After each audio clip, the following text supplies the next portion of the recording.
Você já percebeu, você já reparou que quando uma crise acontece, a gente começa a aceitar como sendo uma opção viável voltar para um lugar que um dia a gente já esteve e não queria mais estar? Eu vou dar um exemplo claro. Alguém que está numa crise no casamento e começa a lembrar da ex. Minha ex-namorada. Irmão, por que ela é ex-namorada? Porque quando ela era namorada, você decidiu não estar mais. Então a nossa memória seletiva faz com que a gente esqueça de problemas, de crises, e a gente começa a ter uma memória nostálgica. A gente começa a achar que é aceitável voltar para um lugar que um dia a gente já esteve e não queria mais estar. O pecado tem essa característica. Muitas vezes a gente começa a pensar em abrir mão de algumas coisas que Deus está fazendo porque o processo está difícil, porque a promessa está demorando para acontecer, e a gente quer voltar para um lugar que você já esteve. Irmão, deixa eu liberar algo sobre você. Uma vez que você coloca a mão no arado, a palavra de Deus diz que não dá mais para voltar atrás. Nós não somos como aqueles que retrocedem e são destruídos, mas como aqueles que perseveram e serão salvos. Alguém pode dizer glória a Deus por isso? Isso se aplica à sua jornada de fé, à sua família, o seu trabalho, o teu chamado, inclusive ao fato de você estar aqui na América. Deus te deu uma palavra para vir, então permaneça, a não ser que Ele te dê uma palavra para voltar. Deus te trouxe para cá, é Ele quem vai te sustentar. Agora, se algumas portas se fecharem a ponto de você não conseguir permanecer, entenda, o próprio Deus fechou portas para te levar para uma nova estação. Irmão, eu tenho declarado isso em todo o mês de janeiro, e eu quero lembrar para alguém que vai ouvir pela primeira vez: portas fechadas também são milagres. A gente tornou quase que binário esse entendimento de que portas abertas são de Deus, portas fechadas não são de Deus. Mas tem portas que Deus fecha para não perder você, e tem portas que Deus abre que ninguém vai poder parar você. Você pode declarar isso em nome de Jesus? Diga: eu creio que as portas que Deus fecha, ninguém abre, e as portas que Deus abre, fala com autoridade, fala: ninguém fecha, irmão. Ninguém fecha. Eu tenho essa plena convicção de que portas que Deus abriu no ministério, pode quem for se levantar da forma que for, Deus me chamou, então reclama com quem me colocou onde eu estou. Agora, portas que Deus fechou, eu posso insistir, eu posso tentar pegar atalhos, eu posso pedir ajuda de homens, mas se o próprio Deus fechou, irmão, não tem como ninguém além de Deus abrir. Então, antes de começar essa palavra, eu quero que a gente flua debaixo desse entendimento. Não é tempo de voltar atrás daquilo que Deus não me pediu para voltar atrás. Deus te deu uma palavra para começar, Deus te deu uma segunda palavra para parar. Não? Então vale a primeira. No militarismo, esse entendimento é muito forte. Inclusive é utilizado um termo, até segunda ordem.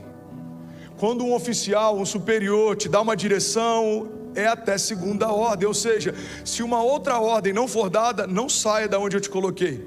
Você pode colocar um soldado para estar fazendo patrulha e começa a chover, começa a nevar, começa a cair canivete. Foi dada uma ordem superior para sair? Não, então ele vai permanecer no lugar onde ele foi posicionado. A loucura é que no militarismo a gente consegue compreender isso porque existe uma hierarquia, mas no reino de Deus também, quando Deus te posiciona em um lugar e não te pediu para sair de lá, permaneça até que se cumpra o que Ele te prometeu. Alguém pode dizer isso em nome de Jesus? Diga: eu creio que os lugares que Deus prometeu para mim, diga: ninguém pode roubar de mim. Posicionamento, irmão, gera milagres. Obediência gera milagres. Eu tenho que me posicionar. Deus me deu uma palavra, eu tenho que me posicionar. Pastor, eu prefiro ficar neutro. Você já se posicionou. Omissão também é uma posição. Martin Luther King é uma das frases dele que mais me inspira. O que me preocupa não é o grito dos maus, o que me preocupa é o silêncio dos bons. Um dos projetos que eu tenho me envolvido, e daqui a algum tempo a gente vai ter boas notícias para compartilhar, é no combate à escravidão sexual infantil.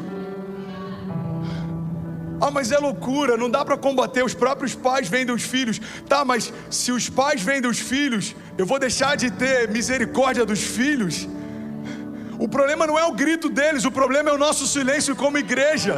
O problema é a gente fingir que nada está acontecendo.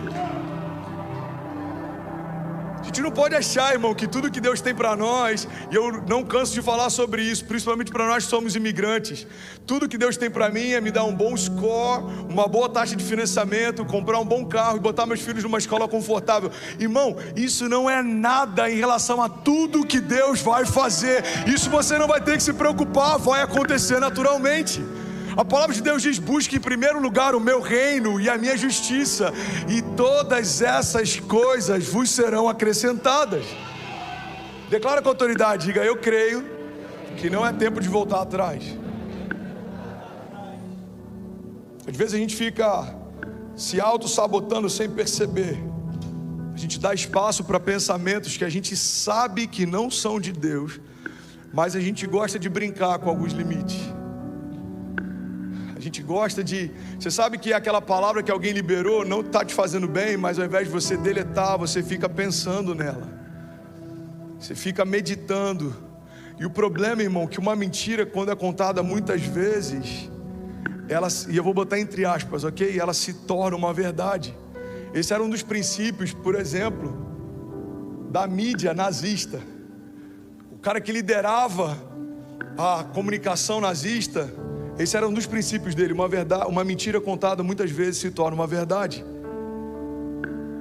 E é assim que muita gente está caminhando. Se ouvir uma palavra, você não vai chegar lá. Você aceita aquela mentira e você vai nutrindo ela. Será que é verdade? Será que eu nunca vou chegar lá? Será que nunca vai acontecer? Será que eu não vou prosperar? Será que meu casamento já acabou? Será que essa porta não vai se abrir? Irmão, muitas vezes a gente gasta mais tempo meditando nas mentiras que vêm da multidão do que nas promessas que vêm de Deus. Eu preciso duvidar das minhas dúvidas, mas eu não posso duvidar da minha fé. Deus disse que faria, então não importa o que dizem, o que pensam, o que acham, eu vou sempre ficar com a primeira palavra que Deus já me deu. Você pode declarar com autoridade, diga: não é tempo de voltar atrás. Salmos 103:1 diz: bendiga ao Senhor, ó minha alma. O salmista está ensinando algo prático para a gente. Quando você estiver numa crise, num momento difícil, ministra sobre você mesmo.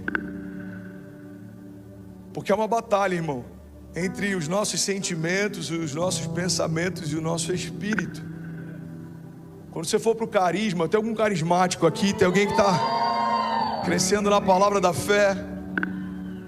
Uma das matérias que a gente ministra é sobre o espírito humano. Somos espírito, temos uma alma, habitamos num corpo. Somos espírito, temos uma alma, habitamos num corpo. Então o meu espírito precisa ministrar para a minha alma a respeito das coisas de Deus. Porque se a minha alma governar a minha história, eu vou me tornar sentimental. Eu estou mal, eu desisto de caminhar. Eu estou triste, eu acho que não vai acontecer. Eu estou feliz, eu volto a caminhar. Eu estou empolgado, eu acho que vai acontecer. Irmão, a pior coisa que você pode fazer na sua jornada de fé é tornar as suas emoções o Senhor da sua história. Você começa a ficar refém de circunstâncias externas.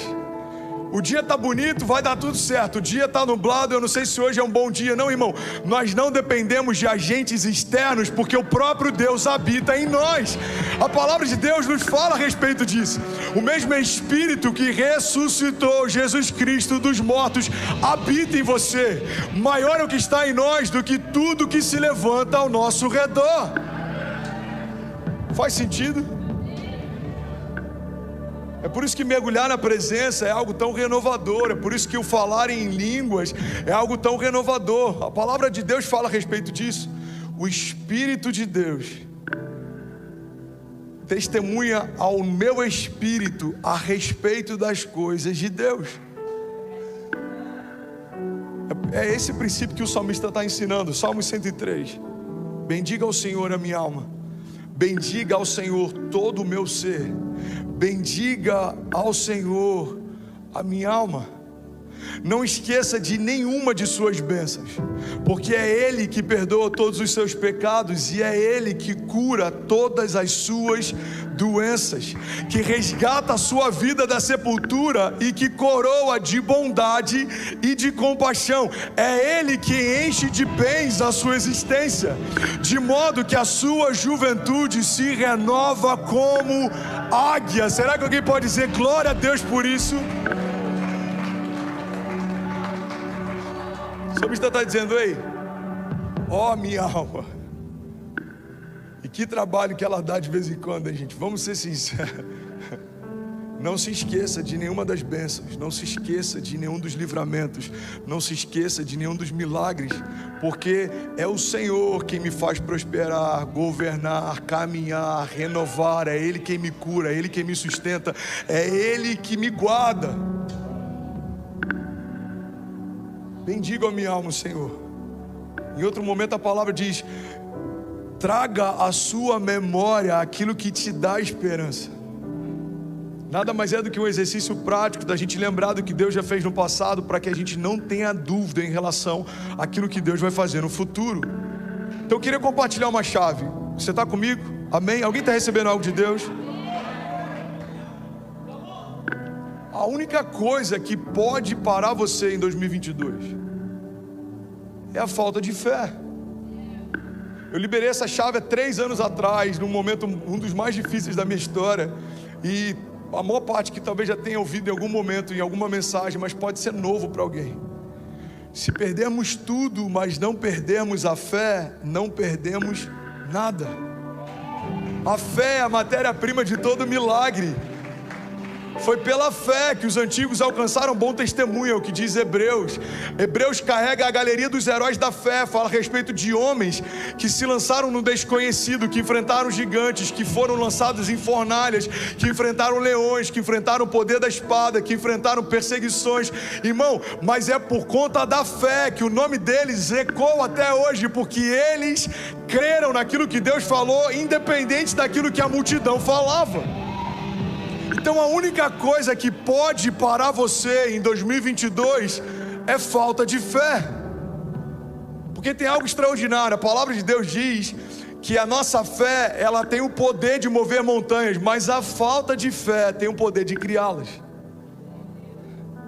Pega essa chave, irmão.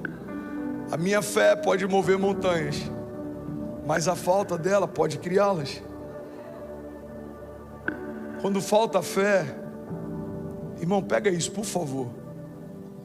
Quando falta fé, alguma outra coisa vai preencher o vazio que ela deixou. Então, se eu tiro fé do meu interior, alguma coisa vai preencher. Pode ser a dúvida, pode ser o medo, pode ser a angústia, pode ser a preocupação, podem ser os ruídos, podem ser as vozes, pode ser a multidão, pode ser o que for. Agora, independente do que for, ninguém pode fazer por você o papel que só a fé faria. A fé não limita a Deus e Deus não limita a fé. A palavra chega ao ponto de dizer que tudo é possível ao que crê. Você consegue ter dimensão do poder da fé em ação? Se tudo é possível ao que crê, o que Deus está dizendo é que através da fé não existem limites para aqueles que caminham debaixo dela. Tudo é possível ao que crê.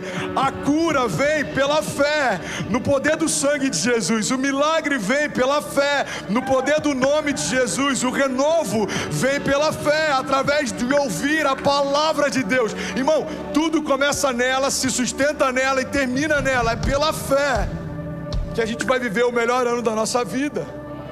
E aí, tudo bem? Você acabou agora de assistir um vídeo. Se você ainda não está inscrito, já se inscreve também no nosso canal, ativa esse sininho aqui embaixo de notificação, e toda vez que eu fizer uma live ou estiver transmitindo uma mensagem ao vivo, você vai ser um dos primeiros a saber. Mas eu deixei mais 2 indicações aqui que eu espero que façam muito sentido para você. Então já aproveita e clica para assistir a próxima mensagem, beleza? Seja bem-vindo ao time de incendiários e eu espero de verdade que essas mensagens mudem a sua vida como elas têm mudado a minha também. Até a próxima. Valeu!